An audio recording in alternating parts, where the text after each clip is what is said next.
questions to ask the girls. What do you want out of this catalog? Gee, Mom, it's awfully heavy. And that's only from A to H. Oh, there's some darling dresses in there. Well, let me see the baseball equipment. I'm getting some books. The catalog seems to be a big event around here. Is it some special occasion? Oh, the only occasion is that the girls haven't had anything new in a while. I hope their questions haven't been interfering with your writing. Interfering? Why, I get more work done here in one day than I did in a week in New York. This hotel is a wonderful place for writing. I'm glad to hear that, because it's a terrible place for a hotel. And for 3 young girls? Have you ever seen 3 happier girls? No, nor 3 prettier or brighter girls. Thank you. It just seems they should have more opportunities than they'll ever get here. Oh, they couldn't be pried away from the Shady Rest.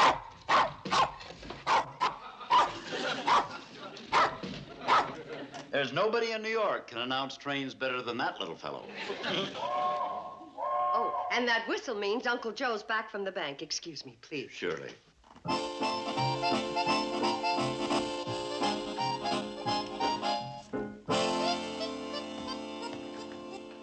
Uncle Joe, you mean Mr. Gurney wouldn't... He said he was sorry, but he was running a bank, and it just wouldn't be good business. But lending money is a bank's business, and I've always paid the interest on time. Well, it wasn't the interest he was principally interested in. What he was principally interested in was the principal. How can a bank be so mean? I got a good mind to send back their calendar. Girls, I don't know how to tell you this. You don't have to tell us. There's nobody around here to admire me in a pretty dress anyway. There's nobody to play baseball with. And who am I going to read poems to? Billy Joe, I'll admire your dress. And Betty Joe, you can play ball with me, and you can either pitch or catch. And Bobby Joe, you can read your love poems to me anytime you want. Thanks, Uncle Joe. But that isn't exactly what I had in mind.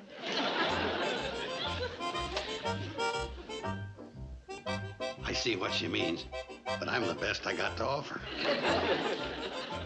No, it isn't fair to the girls. Maybe we ought to move somewhere where there's more teenagers like themselves. Move?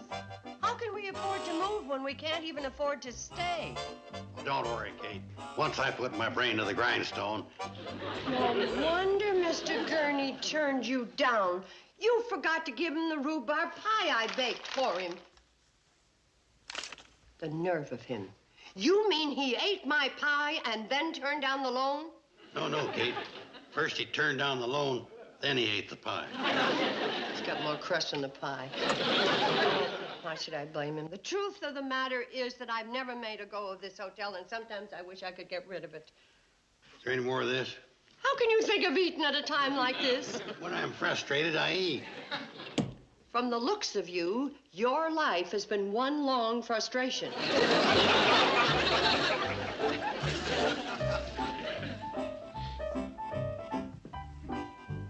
Mrs. Bradley. Oh, Mr. Deming, is there something I can do for you? Yes, there is. You can sell me the Shady Rest. I'm serious, Mrs. Bradley. I'd like to buy the Shady Rest. I've been thinking about it all week. I'd be making an investment in peace and quiet. Yes. Sometimes the peace and quiet around here is nerve-wracking. Besides, it hasn't been very profitable. It would be to me.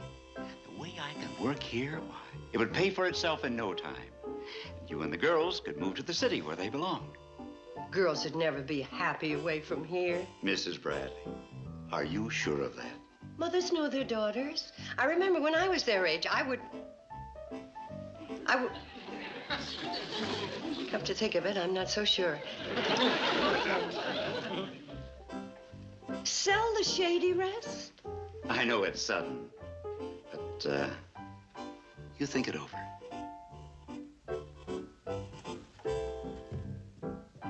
Sell the Shady Rest? A couple more turns and I'll have this drain unclogged. Uncle Joe, look what you've done. Found the problem, Kate. What we need is a new pipe. And a new sink, and a new stove, and a new refrigerator, and a new roof, and a... Uncle Joe, what would you say if I sold the Shady Rest? Sell the Shady Rest? You wouldn't like that, would you? I'd love it. Well, you sure don't look very happy about it. I was just thinking who'd buy a no-rundown place like this.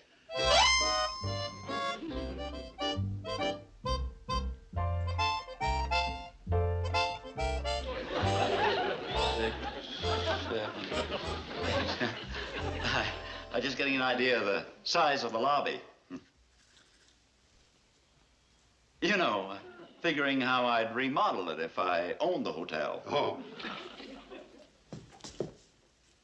Did you say own the hotel? That's right. You'd be interested in buying this rundown? You'd be interested in buying the Shady Rest? I sure would.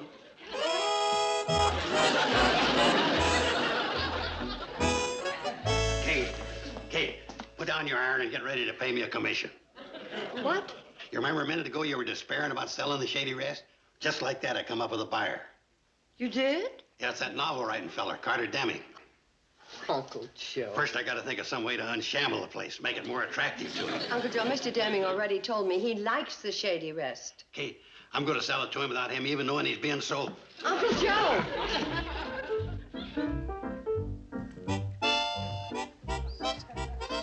Mr. Deming, you had me fooled. I really thought you was one of them riders. I beg your pardon? Oh, come on now. I know why you want to buy this property. You're one of them archaeologists. Archaeologists? Sure. You know about the big oil field under this property. I think you mean geologists. What's geologists?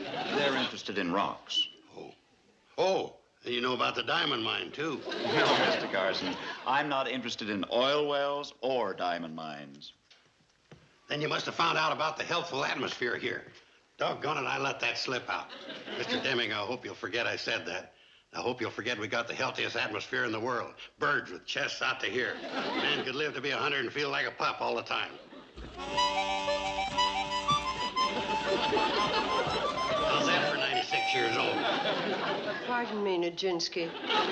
Would you pirouette out to the woodshed and bring back an armload of kindling?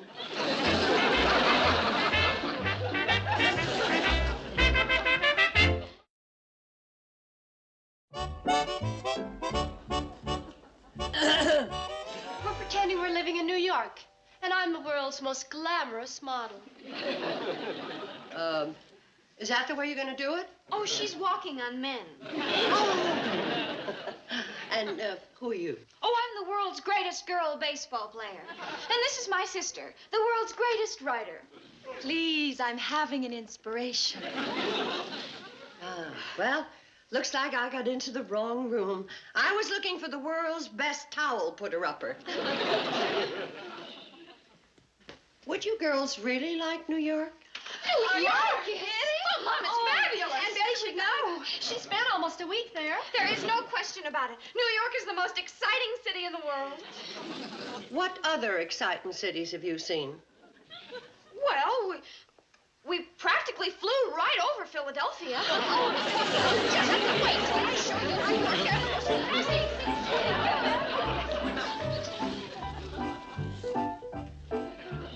Have you made a decision, Mrs. Bradley? Well, one, I was wrong about Uncle Joe and the girls not being happy any place but here. I'll give you $10,000 for the Shady Rest. 10,000? My goodness, I knew we had peace and quiet, but I didn't think we had that much. The Shady Rest isn't worth anywhere near $10,000. It is to me. And think what that money would do for the girls. A new environment, opportunities, college. College? I never thought I could send them to college. I knew you'd see the advantages. Here's my check for $1,000 as a deposit. I don't know. I just don't know. Mrs. Bradley, you're aware of your financial situation here. You're aware of what Uncle Joe and the girls want. And you know you'll never get a better offer. I think you really do know what you should do.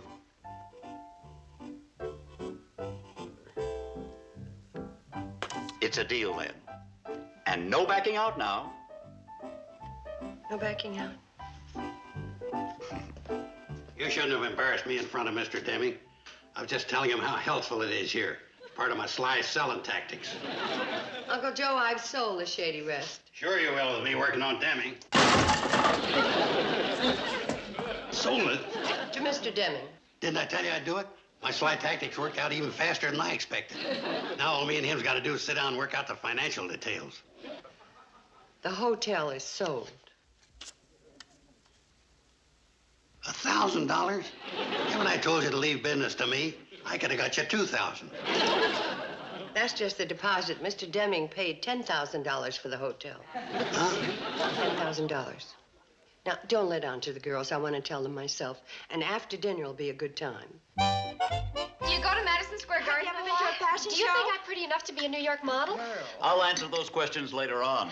Right now, I've got to get back to work. That's right. Let Mr. Deming go. Good night, Mr. Deming. Good night. Good night.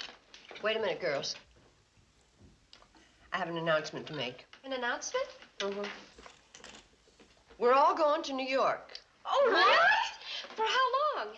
Oh, not just for a visit. We're going to live there. We're going to live in New York City? That's right. But how? How's because I pulled a slick high financial deal and sold the Shady Rest to Mr. Deming without his knowing it. You sold the Shady Rest? We're not going to live here anymore? And we're going to live in New York? Isn't that wonderful? It's a joke, isn't it, Mom? You wouldn't sell the Shady Rest. But you said how wonderful New York was. It is, but we didn't mean to live there. But you said it would be wonderful to live in New York. Well, it would be if you belonged there. But we belong here. We don't want to live anyplace else. Now stop your crying. In a couple of days, you'll love New York. You won't even miss this old broken down, ramshackle bullshit. Uncle Joe, wait a minute.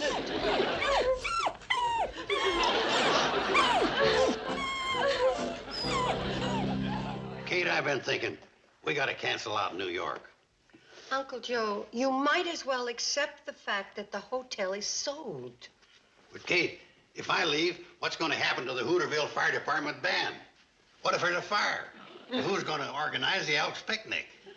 The music will be better, the fires will be put out sooner, and the Elks picnic will be held in a more suitable place than Scully's Swamp. But if he... It's no use. I shook hands with Mr. Deming and promised not to back out. Kate, I ain't talking about you backing out. I'm talking about him backing out. He's not gonna back out. He's getting a lot of work done, and he loves the peace and quiet around here more than ever. But Kate, what are you yapping and wagging your tail about? You ain't gonna like New York. Your rabbit chasing days are over. You're gonna find yourself stuck in a city apartment 50 stories above the pavement. Gonna have to learn to bury your bones in concrete. Hey, Fred. Yes. Want to talk to you. Well, come on over here. We won't have to holler. Can't, your hog's clogging up my sinuses. Well, then get upwind from it. Want to make a deal with you, Fred. Deal. How about renting me your hogs? Renting? Well, now, I never had no experience renting hogs. What do you want to rent them for? Well, we got this writing fellow over at the hotel we want to discourage. We figure your hog's in there going full blast. No, just at that blame minute. Oh, no offense, Fred. Since this is a city feller, we figured your hog's in there a-fragranting and an-oinking around the hotel. Well, now, in that case, they'd have to charge you by the oink. Nobody's going to have time to stand around counting oinks. Got to have some way to figure. What difference does it make, Fred? Your hog's got to oink someplace, whether they're oinking here or oinking there.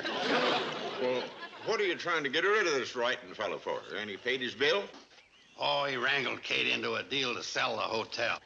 If we don't discourage him, Kate and the girls are going to have to move away. Oh, well, no. In that case, my hogs would be glad to oblige and no charge. We'll send this fella back where he come from. Hey, oh, do it, do it, do it.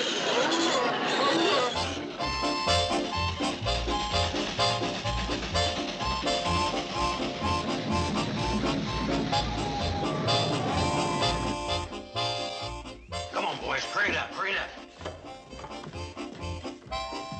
Let's go. Okay, Floyd, open that door real wide to release that hog aroma. They're gone. Gosh, Fred will kill us. Uh-oh.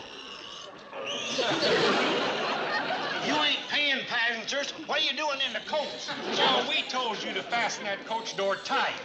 It's lucky for us. The wind's blowing straight towards the hotel. I'll bet Demi's getting a whiff of them hogs right now. Get them oinks to going. Sorry to bother you, Mr. Deming, but I thought I'd better close this window. Window? What for? On account of the aroma that comes in regular this time every day. I don't notice anything. Then you ain't breathing. Here, take a deep one.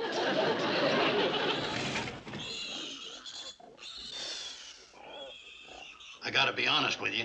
The way the Cannonball's scheduled, they're gonna have to park a carload of them hogs here every day. Ah, the smell of the country. What a wonderful relief after breathing in those exhaust fumes in New York.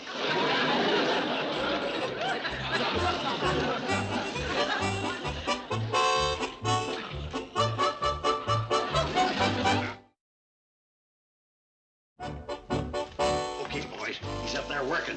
Let's start destroying the piece in the quiet. All right, which one should we destroy first? We don't destroy the cannonball. Don't be selfish. You don't want Kate and the girls to go away to New York, do you? No.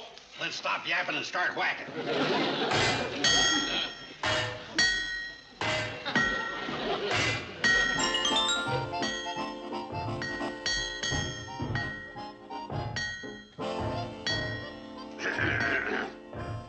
Just come in to tell you I'm sorry about the noise Floyd and Charlie are making out there. I say I'm sorry about the noise Charlie and Floyd are making out there. Oh, that's all right. Now, you know how it is with an old locomotive like the Cannonball. It's got to be worked on all the time. Mm-hmm. Guess so.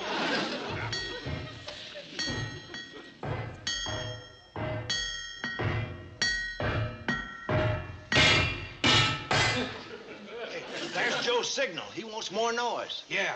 You keep on with the hammer and I'll add some extras.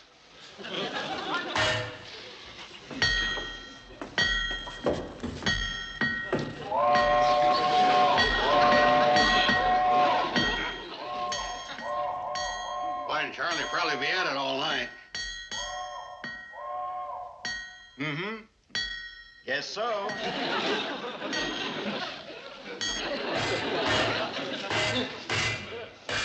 Girls, you're not eating breakfast. We're kind of tired. We didn't get any sleep last night. Who did? Boy, what a racket. You'd think Charlie and Floyd would have picked a better time to fix the cannonball. That's no way to talk. The boys worked all night so you and the other kids could get to school on time. Good morning, everybody. Good morning, Mr. Dillon. Ah, smells good and looks good.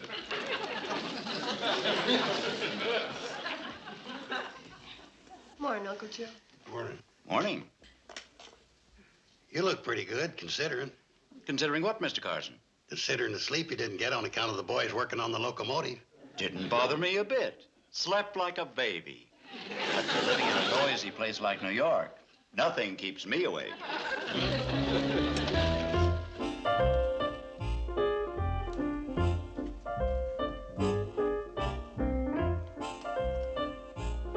Uncle Joe! I just had an interesting talk with Floyd and Charlie, and what have you got behind your back? What back? The back you're using to hide something from me. Uncle Joe?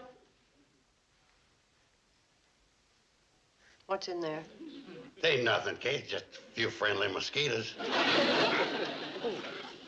Friendly enough to bite Mr. Deming, so he'll think this is an unhealthy place to live and back out of buying the hotel? Now, Kate, you're jumping to conclusions. I was just getting together an act. Oh, it'll never top the act you've been doing so far.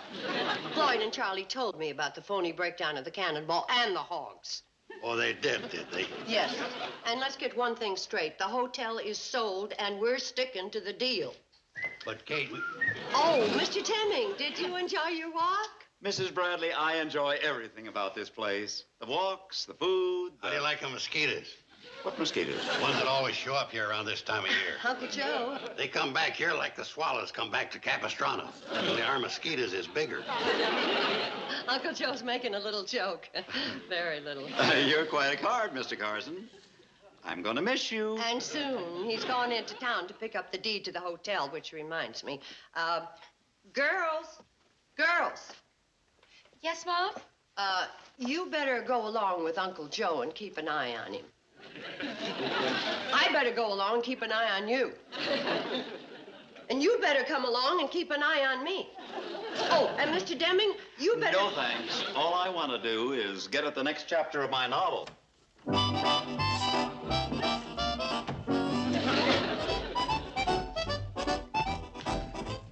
that's that. Uh-oh. I just forgot something. Kate, I'll meet you and the girls on the train. Well, hurry it up. Supper's late already. Hey, Sam. Now, Sam, I don't want you to take this the wrong way, but there could be a few loopholes in this deed. Oh, not a chance. I drew that up myself. Well, that's just the point. As our attorney, you might sneak in a few. I guess I could do that. But as county clerk, I'd be bound to catch them. You might not notice them. Bound to. And as sheriff, I'd have to arrest myself. Well, as county judge, you could give yourself a real light sentence. You know what you've just tried to do? You've just attempted to bribe 4 county officials to do something illegal. All right, I'm a reasonable man. We'll do it legal then. Look it up in the book. All right, I'll get my do-it-yourself Blackstone.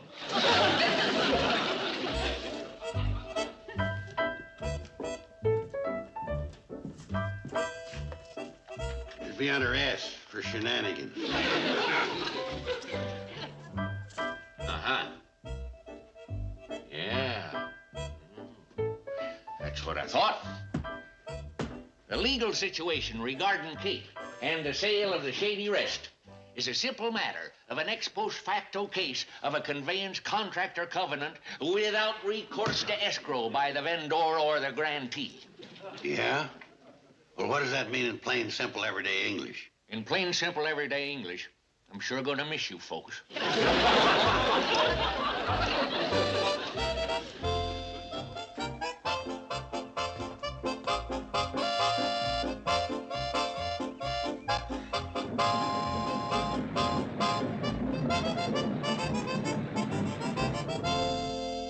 I thought you'd never get back. Well, it took us a little longer than we figured. You must be starved. I'll start supper right away. That can wait. Oh. Well, here's your deed. Mrs. Bradley, I'm going to be very direct. I'd like to back out of our deal. You mean you don't want to buy the Shady Rest? I'm sorry, I really wanted to. But I haven't written a dozen words since you left. I couldn't. The place has been like a big empty barn. I realized that what made me happy here wasn't the hotel or the peace and quiet. It was the spirit of the place. The nice, warm feeling that you and the girls and Uncle Joe give it. Without you all here, I wouldn't stay a week. I hope you're not disappointed. Disappointed? Mr. Deming, I didn't think I would ever say this again for the rest of my life. What? You have just made me the happiest woman in the whole wide world. That's wonderful. So pleasure.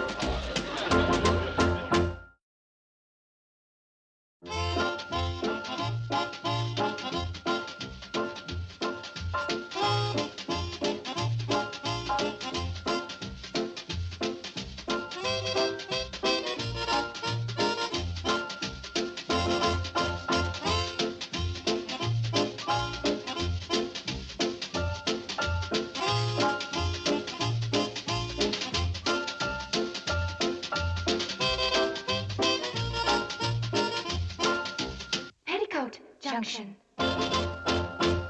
This has been a Filmways presentation.